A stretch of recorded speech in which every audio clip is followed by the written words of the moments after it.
muli ng mga Amonita. Nabanggit ko na nakaraan, linggo ng umaga, ang Amonita ay anak ni Isa. Sa madaling salita, magkamag-anak sila, Israelita at Amonita. Pero sila ang bumikipit, sila ang umaapi sa kanila. Hindi anak ni Esau doon sa kanyang babaeng anak na sumipit sa kanya, na nilasing siya kasi nung anak niya, sinipingan siya. Kaya yun, dahil ito yung talagang yun yung kaya ng mga ngalito ng linggo ng umaga, ang pamamaraan lagi ng tao parating compromising. Para lang sa isang iligtas nila yung lahi nila, patuloy yung lahi nila, gumagawa sila ng paraan sa masamang pamamaraan. At yun na nakita natin noon. Panuorin nyo na lang yung sermon ko ng umaga kung gusto nyo makita kung anong ibig sabihin noon. So ngayon, itong anak ni Esau, hindi ni Esau, ni Lot. Ibig ko sabihin, Esau yata binanggit ko kanina. Itong anak ni Lot ay higit na naging marami kaysa sa mga Israelita, dahil ang Israelita na ay malibig nililipol ng Panginoon dahil sa tigas na ulo. Kaya ito na naman sila. Ngayon, ito naman si Gilead, ito ang ama ni Jephthah. Si Gilead ay lahi ni Manases. Sino si Manases? Si Manases ay anak ni Jose. Nakukuha nyo na ako sa para mas maganda kasi kaya inaano ko muna sa inyo para maunawaan ninyo. Anak siya ni Jose. At si Gilead na anak ni Manases, na apo ni Jose, ay nag-asawa ng isang babaeng patutot. Ito yung sabi dito. So, hindi kinilala si Jephthah ng kanyang mga kapatid, ng mga kamag-anakan niya, at siya ay pinapalayas. Ang sabi dito, dahil sabi nga, hindi ka magmamana na kasama ng aking mga lahi, ng aking ama, sapagkat ikaw ay bastardo, ikaw ay anak sa labas. Pero yung itinatakwil nila, siya yung pinili ng Panginoon para maging leader o hukom ng Israel. Alam nyo ko, sa aming panahon at sa aming sukatan, hindi pwede na ang tao ay maging hukom ng walang kakayanan. Tama po ba? Kasi sa panahon natin, yan yung mga judge, lalo na yung pinakamataas sa Supreme Court, yung tawag dyan, yung Chief of Justice, katulad na ng Corona, Chief of Justice of Corona, sila yung mga hukom. Bago ka maging hukom, una kailangan hindi ka magmahal. Yun ang totoo nun. Kaya nasabi ko nga po, sa ating panahon at sa ating sukatan, hindi pwede ang tao maging hukom ng walang kakayanan. Ang kakayanan ay napakahalaga para sa isang gawain. Yan ang makikita natin. Kaya ang pag-level up ng buhay ng isang tao sa harapan ng Panginoon ay mangyayari kung haharapin mo ang isang hamon sa iyong buhay. Pansinin natin, nag-level up ang buhay nito si Jephthah dahil pinili siya ng Panginoon. Kaya napunta ko rito, kung hindi mo tatanggapin ang hamon ng Diyos sa buhay mo, nananatili kang karaniwan, nananatili kang mababang uri ng tao. Pero kung nais mo mag-level up ang buhay mo, kinakailangan harapin mo ang hamon na binibigay sa iyo ng Diyos. At hindi ka ihaharap ng Panginoon sa ganitong sitwasyon kung wala kang kakayanan. Kaya yun ang dapat natin maunawaan. Dapat mayroong kang kakayanan. Kaya ang isang tao, huwag natin kalilimutan tulad ng natin sinabi, kung gusto mong ikaw ay gamitin ng Panginoon, dapat mayroong kang kakayanan. Kaya unang na naisundalin sa inyo, ang pananampalataya ay isang kakayanan. Yan po ang dapat natin maunawaan. Kaya kung wala kang pananampalataya, ayaw mo magbigay ng panahon sa usapin ng pananampalataya tulad ng ginagawa natin ito, wala kang tsansa. Wala kang pagkakataon na ma-level up o itaas ka ng Panginoon at bigyan ka ng isang pangalan. Pero kung binigyan siya ng pangalan, nakalagay sa Bible ang pangalan niya. Isang bastardo, itinakwil ng lahi niya. Pero nabawang takbo ng buhay niya. Dahil hinarap niya ang hamon ng Diyos. At kaya nga siya iniharap ng Panginoon dahil rin siya. Kahit siya'y bastardo, kahit siya'y anak sa labas, magulong buhay niya, nakikita natin dito, mayroon siyang kakayanan. At ang isa ng kakayanan niyang yun ay ang pananampalataya. Kaya ang pananampalataya po'y isang kakayanan. Kaya ang makakita ng isang bagay na hindi nakikita ng nakararami ay isang kakayanan. Sapagkat ang pananampalataya po, ang sabi ng Hebreo, chapter 11, verse 1, ang pananampalataya ay paniniwala sa mga bagay na hindi nakikita. So, sa madaling salita, ang makakita ng isang bagay na hindi nakikita ng nakararami ay isang kakayanan. Kaya ang mayroon lang talaga dito yung mga tao binabalot ang katauhan ng pananampalataya. Kakayanan po yan. Dahil nakikita mo ang mga bagay na hindi nakikita ng napakarami. Ikaw lang ang nakakakita nun. Kung paano na napakabuti sa iyo ng ating Panginoon. 2 Corinthians chapter 4, verse 18. Samantalang kami ay nagsisitingin hindi sa mga bagay na nakikita, kundi sa mga bagay na hindi na nakikita. Sapagkat ang mga bagay na nakikita ay may katapusan. Dapat ang bagay na hindi nakikita ay walang hanggan. Pero naman yun, ito mo yung hangin. Nakikita ba niyo yung hangin? Hindi na nakakakita ng hangin. Hindi natin nakikita, pero walang hanggan yan. Matanda pa yan kay Ibat Adan. Basta mga bagay na hindi nakikita, pang walang hanggan yan. Kaya ang taong puno ng tapang ay mga taong mayroong nakikita. Kaya related pa rin yun sa salitang pananampalataya. Kaya ganun katapang itong si Jephthah, kasi nga nakikita niya yung mga bagay na hindi nakikita ng lahi niya. Yun ang totoo no, kaya puspos siya ng katapangan. Kasi lumapit sa kanya, diba, dinasa natin sa teksto natin, lumapit sa kanya mga kapatid niya na nagtakwil sa kanya ang lahi ni Israel at sinabing pamunuan sila ni Jephthah. Sabi nga niya, bakit kayo malapit sa akin ngayon? Di ba't itinangkwil ninyo ako? Pero nagpakumbaba ang lahi ng Israel para siya pamunahan. Para sila'y pangunahan ni Jephthah.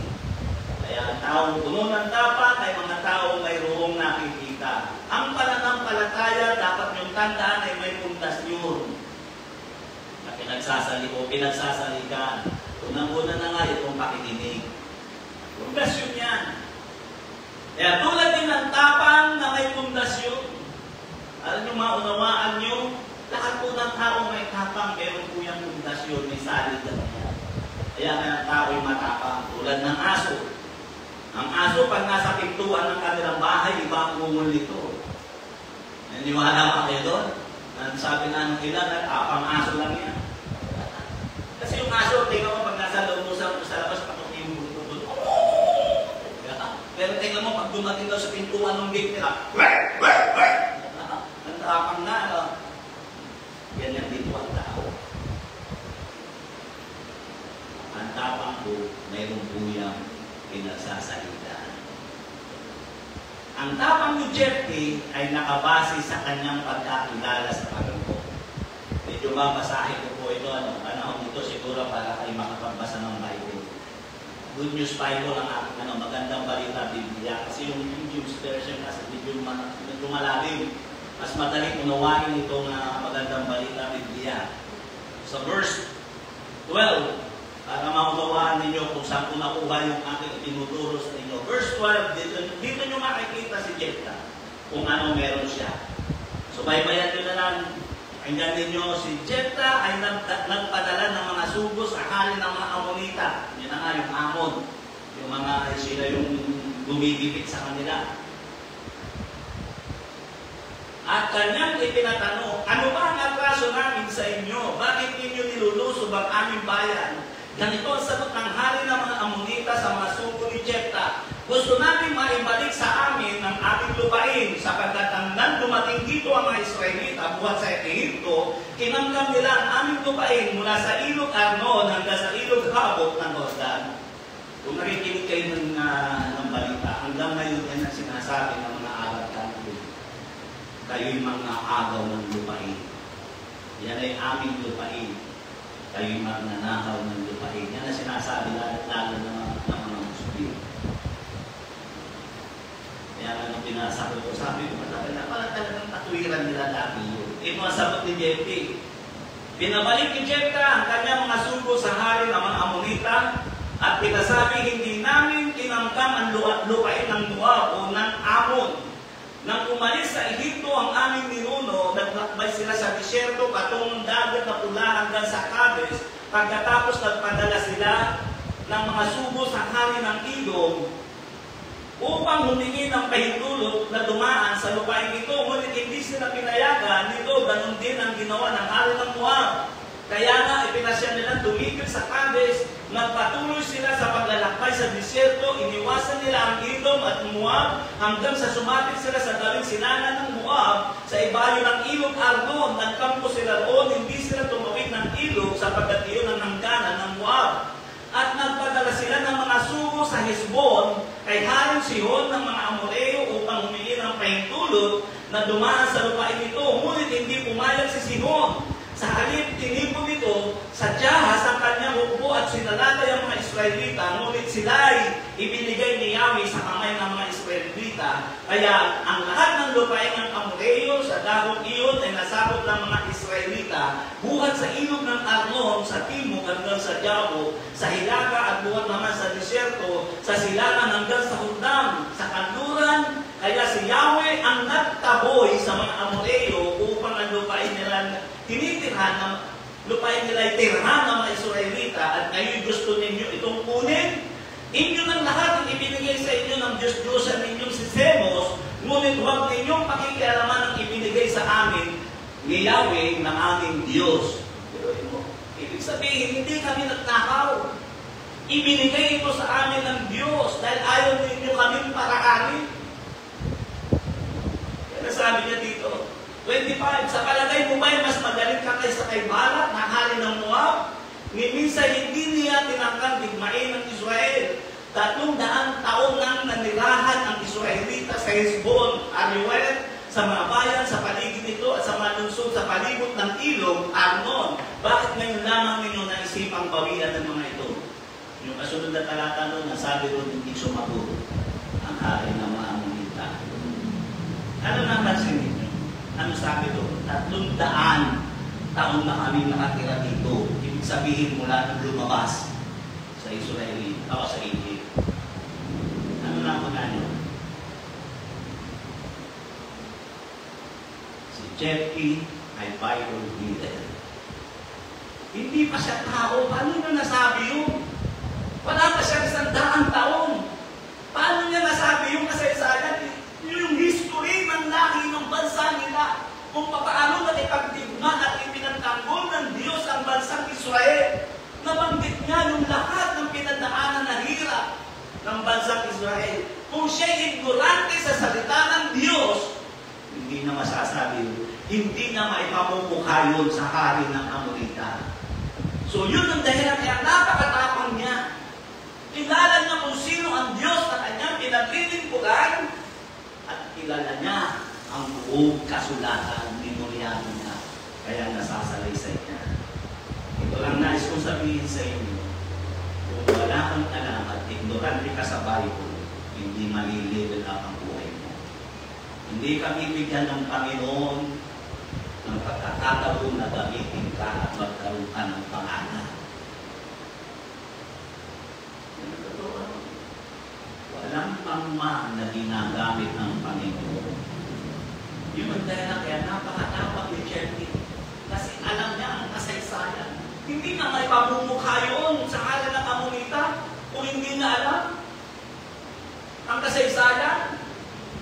Baka mag-isip pa siya, kung ano, namatay at nanakol ang ng iba, ari-arian ng iba. Pero alam niya ang kasaysayan na kaya pinalayas ang mga Kanaan dahil sila yung makasalanan. Sa halip na sila sunugin, ginawa na lamang ng Panginoon, pinalaya sila, pinapatay sila sa digmaan. Ang digmaan ng Israel. Ako ano yung sabihin, kasi sila yung mapansamba sa Diyos-Diyosan. Kaya nga ako ginabasa ko, sabi ko, ang pinakamalaking kasalanan kakayanan talaga ng tao sa Diyos. Yung gumawa ka ng bigmanto at iyong niluruhan. Kaya palayain nawa ang antikulo sa ganitong uri ng pagkakilala. Yan ang pinakatinangungulian ng Diyos. Diyan nawawala ng kapalaran. At yan din ang dahilan kung bakit binubunaw ang daigdig sa panahon natin ngayon. Mayat pala ang lindol, digmaan, virus, tsunami, di ba? Lindol, palakas ng palakas. Binubura ng Diyos sa mga tao walang pagkakilala sa Kanya. Amen? Ito yung makikita natin. Kaya, ano ang pundasyon ng iyong pananampalataya? Marami tayo gusto natin na magkaroon tayo ng mabuting kapalaran. Gusto natin pagkatiwalaan tayo ng Diyos. Paano ka pagkakatiwalaan? Saan nakabase? Ano ang kakayanan mo? Meron ba tayo kakayanan na masasabi natin?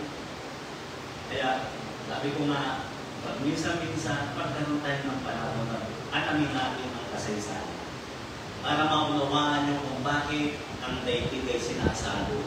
Maunawaan mo ang pangunahing problema ng sangkalupaan. Kawalan ng pananampalataya sa Diyos. So yun ang dapat natin maunawaan.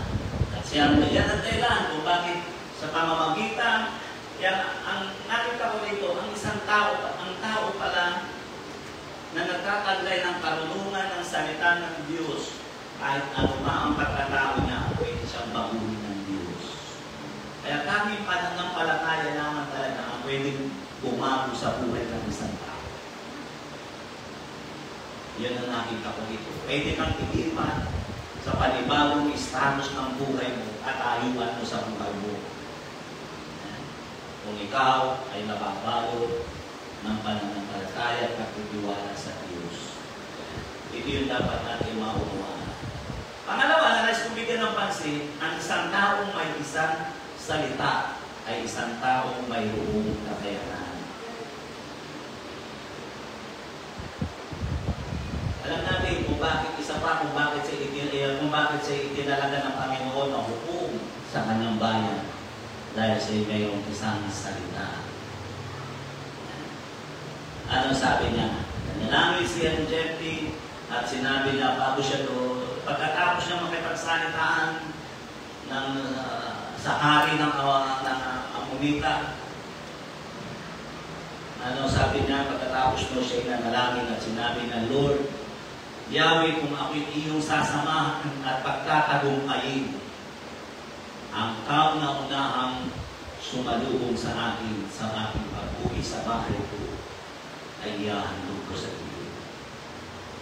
Doon siya na, doon lumakas yun. Kaya pinaniniwala mo ang isang taong may isang salita, isang taong may buong kakayanan. At ang Diyos ay nalulugod po sa ganitong mga tao. Dahil huwag niyong kalilimutan na ang Diyos ay mayroong din isang salita. Yun ang huwag natin kalilimutan. At inahanap niya ang mga bagay na lumalabas sa ating mga bibig. Deuteronomy chapter 23 verse 21.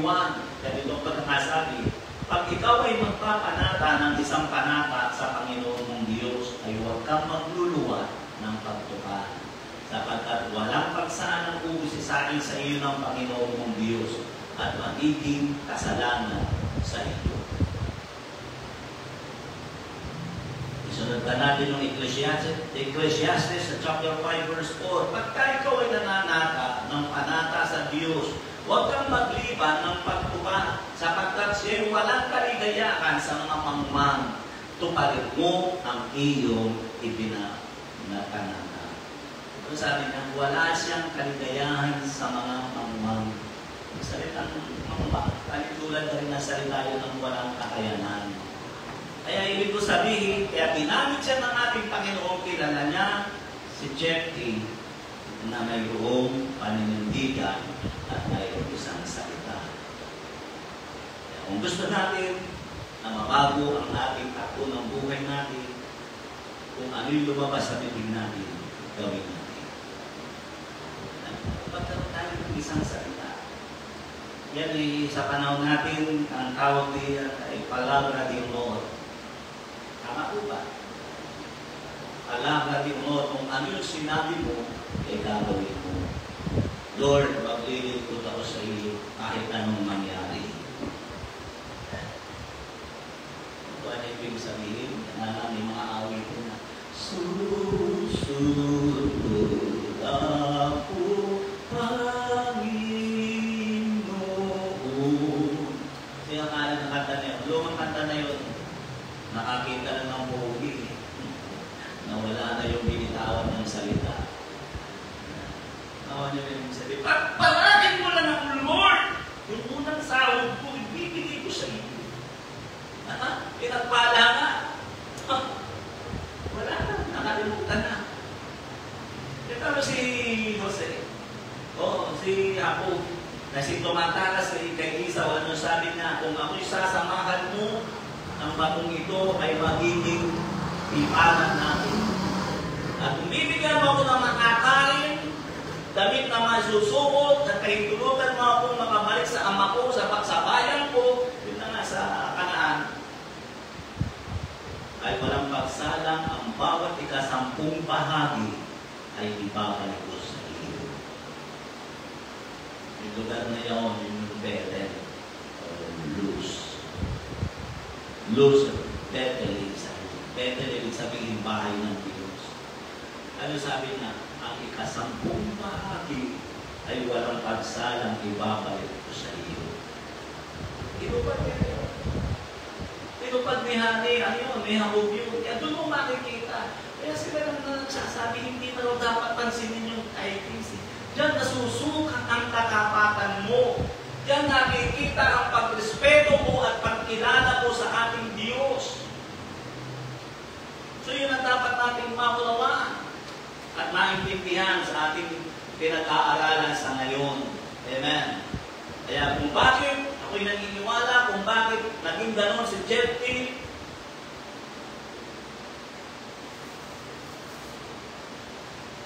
sa kadahilanan, amen, yun ay isang kakayanan niya na kanyang pili na isinasagawa ang mga bagay na lumalabas sa kanyang pili.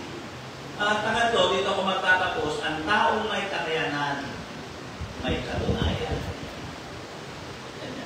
May resulta. Yan po, sabi natin dito, ang mapumpasahin nyo na lang doon sa Judges of chapter 11, nasa huling bahagi yun. Sabi roon, nagtakumpay si Jephthah, natalo niya, nakugtog niya, at muli niya napalaya ang Israel. Tuloy mo, anak sa lamas na nagpalaya sa Israel. Kaya sabi roon, masayang bumalik siya sa kanyang tahanan, at pagbalik niya sa kanyang tahanan, sinalubong siya ng kanyang anak na babae, na may hawakan tamburin. Pumigil ng Diyos na bigyan ng tagumpay sa aking ama. Sa halip na matuwa si Jephthah, diba? Yan natin yung kasaysayan, bumabasa sa kanyang kabayo at lumuhod sa lupa. At siya'y nanangis ng kapait-paitan. Dahil yun na lumabas yung kanyang anak na babae ang iahandog niya. Dahil yun ang lumabas sa bibig niya. Kaya alam natin yun nangyari. Kaya sabi niya, anak ko, pinagtakong baba mo ang puso ko. Siyempre, hindi na lang nabanggit, binanggit. Hindi na niya naisulat, pero ipinito niya yung sa anak niya. Anong sagot ng anak niya? Ano yung sagot ng anak niya? Kung ano ang ipinangako mo sa Diyos, gawin mo. Ano nga ang nakita ko dito sa anak niya? At yun ang nakita ko dito sa kay Jephthah. Kaya sinasabi ko sa inyo na kakayanan. Si Jephthah ay may kakayanan siyang magsaling ng diwa niya sa kanyang anak. Kung ano ang tapang niya, yun din ang tapang ng anak niya, ay babae pa naman. Kung ano siya na may isang salita, gayon din ang anak niya na mayroong isang salita. O nyo? Ganun. Nakakapagsalin siya ng magandang diwa na patungo sa kanyang anak. Hindi nyo ba na itatanong, maraming beses ko na sinabi siya maging dalubhasang lawyer, abogado. Pwede siya maging rabbi, yun na nga. Lahat ng matataas na posisyon pwede niya makuha. Pero bakit siya naging isang karpentero lang? Ba't pinili niyang profesyon ay karpentero? Dahil ang kanya ama ay karpentero. Yun ang yung sinasabi doon.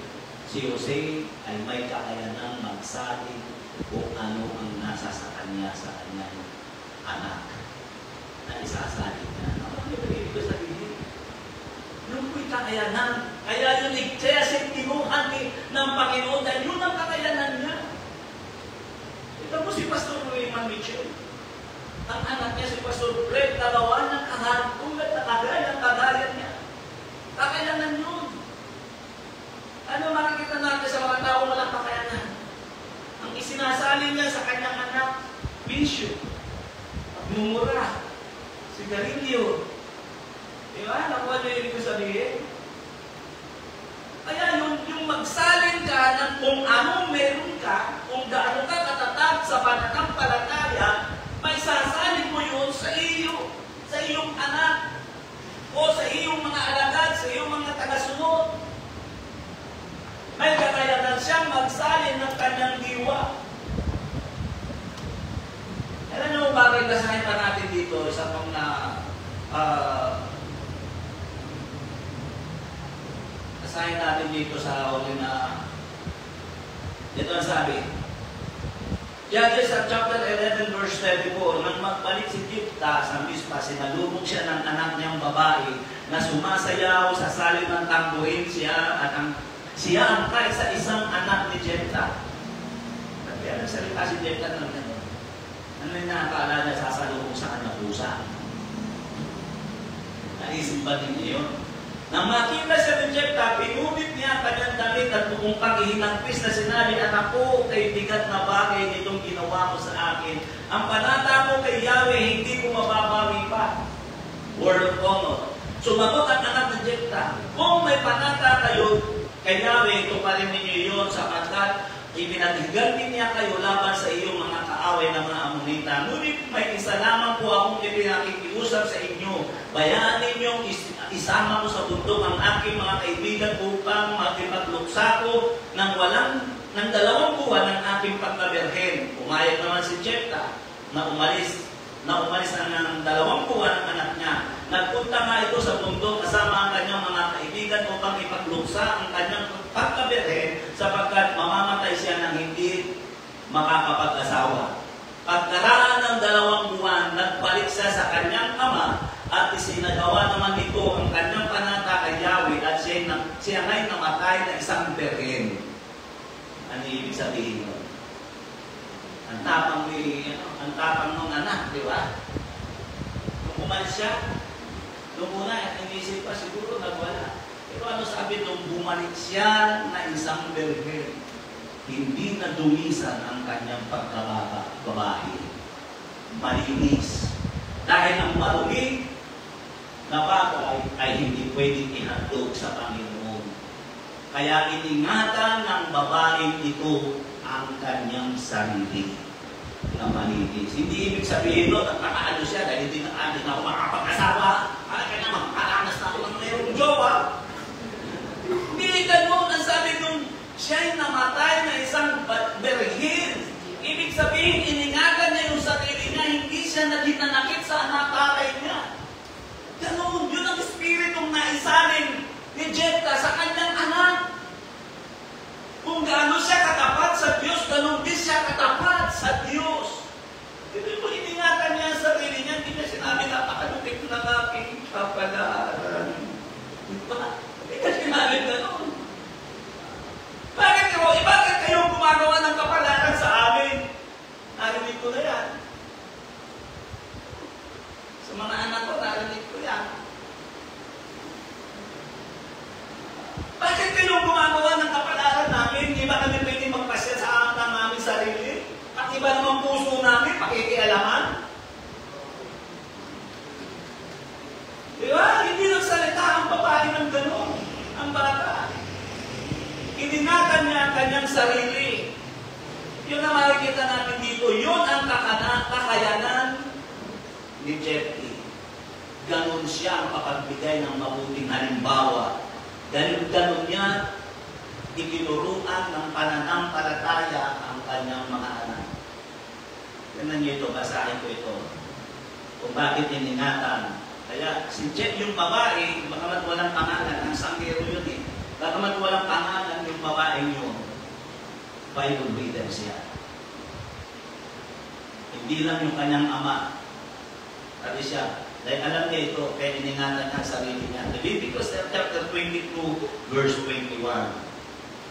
At sino mang maghandog sa Panginoon ang haring handog tungkol sa kapayapaan sa pagtupad ng isang panata o kaya kusang handog na mula sa pagkahanok sa kawal ay kailangan sakdal upang tanggapin anumang kapintasan ay huwag magkakaroon. Kaya iningatan niya yun, alam niya yun. Kaya ang anak ni Jephthah, hindi ignorante sa Bible. May Bible nga sa panahon ngayon, nandun yung 5 books na sinulat ni Moises. Genesis, Exodus, Leviticus, Number, and Deuteronomy. Yun ang binabasa nila. Naandun lahat yan. So nakita ninyo kung ano, kung bakit, bagamat masama ang kapalaran ni Jephthah, kinuha siya ng Panginoon. Hindi siya graduate ng Santo Tomas University, hindi siya graduate ng Ateneo. Sabi mga kikipag, graduate ko siya ng Ateneo. Hindi ko na mga Ateneo. Inis ko yung mga Ateneo. Yung pala, Ateneo, binaang ko, Ateneo. Hindi siya graduate ng UP, Diliman. Graduate siya ng 5 books na salita ng Panginoon. Pero ginamit siya bilang hukom ng Israel dahil sa kanyang kakayanan. Kaya ang tanong dito, anong kakayanan ang dinidevelop natin sa atin? Kung gusto natin na magkaroon ng magandang mabago ang takbo ng buhay natin. Praise God. Yung natin ang ating mga ulo, nangusap ako sa isang simple payak na pangungusap. Amen. Praise God. Ulitin ko, ang aming pananampalataya ang pwede magkabago ng ating buhay. In the name of Jesus, hallelujah.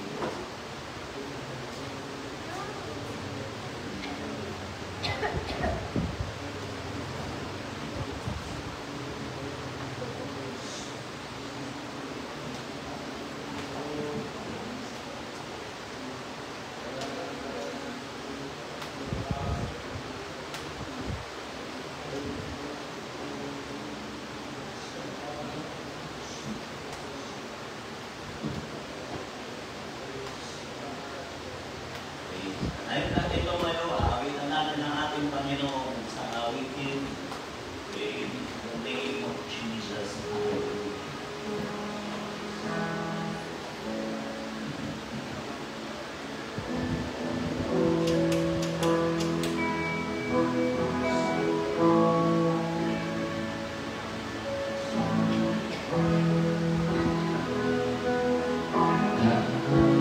Kung nakikita natin, napakainam na yung mga ama ay maisalin nila yung pananampalataya sa kanilang mga anak. Yung espiritu mayroon sila, isalin nila sa kanilang mga magulang o sa kanilang mga anak ay napakainam. Pero hindi na mas maganda kung ikaw na anak, ang espiritu mo ay maisalin mo sa iyong magulang. Yun ang nangyayari ngayon. Dahil marami kayong mga magulang walang panahon sa gawain ng Diyos. Ikaw na anak, isalin mo ang espiritu ng kaligtasan, pananampalataya sa iyong magulang. Kung ikaw naman ay magulang, isalin mo ang espiritu ng pananampalataya at pagtitiwala sa Diyos sa iyong magiging mga anak at sa iyong mga anak. Kaya ang mga magulang, sila ang pangunahin, lalo na ang mga lalaki, sila ang pangunahin espiritual sa kanilang tahanan. Iawitan natin ang Panginoon.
Magpatulong kayo sa salita ng Panginoon.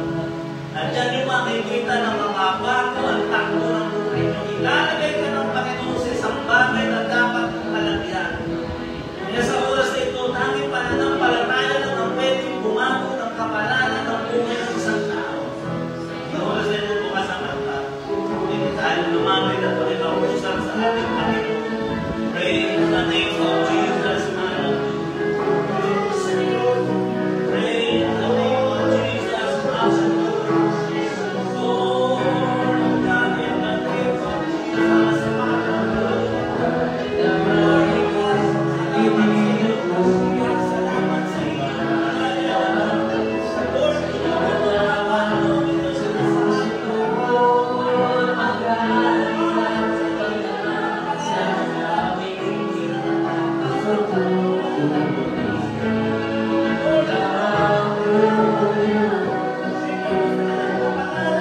Hallelujah.